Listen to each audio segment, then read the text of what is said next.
24 juin 1947. Depuis toujours, l'humanité observe le ciel avec fascination.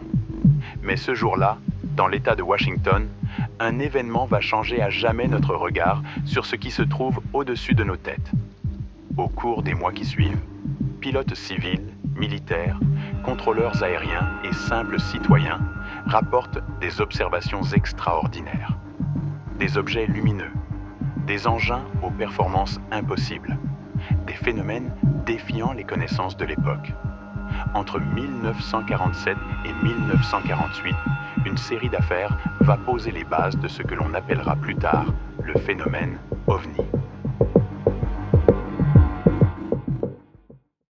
Chapitre 1. Kenneth Arnold et la naissance des soucoupes volantes.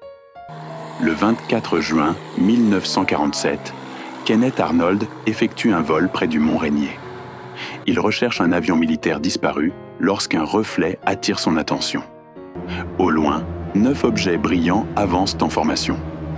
Arnold estime leur vitesse à plus de 1900 km/h, bien au-delà des capacités connues des avions de l'époque. Son témoignage ?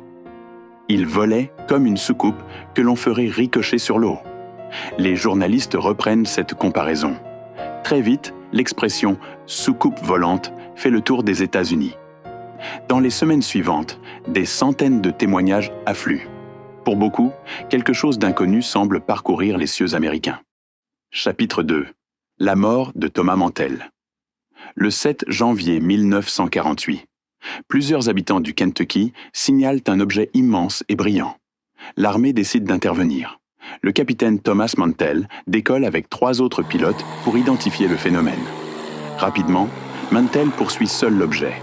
Il grimpe toujours plus haut. Dernier témoignage radio, l'objet semble métallique et d'une taille énorme.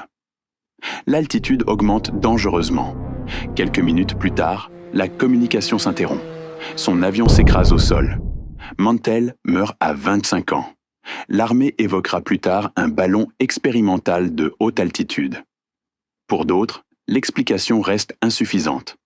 L'affaire devient l'un des premiers grands mystères de l'ufologie moderne. Chapitre 3. L'été 1948, la vague d'observation. L'été 1948 marque un tournant. Les signalements se multiplient dans tout le pays. Les autorités commencent à s'inquiéter. L'affaire Shields-Whitted.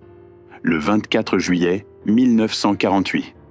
Les pilotes Clarence S. Chiles et John B. Whitted effectuent un vol de nuit. Soudain, une lumière apparaît devant eux. L'objet semble foncer droit sur leur appareil. Au dernier moment, il passe à proximité. Témoignage, il ressemblait à une fusée géante avec des rangées de fenêtres illuminées. L'objet disparaît à une vitesse stupéfiante. L'affaire fait la une des journaux. Le cas de Robbins Air Force Base, le 29 juillet 1948. Près de la Robbins Air Force Base, des observateurs remarquent une lumière étrange. Cette fois, le radar détecte également l'objet. L'événement attire immédiatement l'attention des enquêteurs militaires. Pour la première fois, un phénomène semble être observé à la fois par des témoins humains et des instruments électroniques. Une nation fascinée. Durant tout l'été, les journaux publient quotidiennement de nouveaux témoignages. Des pilotes, des policiers, des fermiers, des familles entières. Tous racontent avoir vu des objets inhabituels dans le ciel.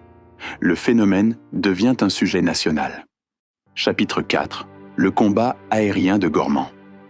Le 1er octobre 1948, le pilote militaire George F. Gorman observe une lumière étrange dans le ciel de Fargo. Il décide de l'intercepter. Pendant plus de 28 minutes, il tente de rattraper l'objet. Mais celui-ci accélère, change brutalement de direction et semble anticiper chacune de ses manœuvres. Son témoignage. Je suis convaincu qu'il s'agissait d'un appareil intelligent. L'incident devient célèbre sous le nom de Gorman Dogfight. Conclusion. Le début d'un mystère mondial. Entre 1947 et 1948, les États-Unis vivent une série d'événements qui vont marquer l'histoire. L'observation de Kenneth Arnold, la mort de Thomas Mantell, la vague d'OVNI de l'été 1948, le combat aérien de Fargo. Face à l'accumulation des témoignages, l'armée crée Project Sign, première étape d'une longue série d'enquêtes officielles. Près de 8 décennies plus tard, certaines de ces affaires demeurent inexpliquées. Et la question reste entière. Que traversait réellement le ciel américain à l'aube de l'ère moderne des ovnis ?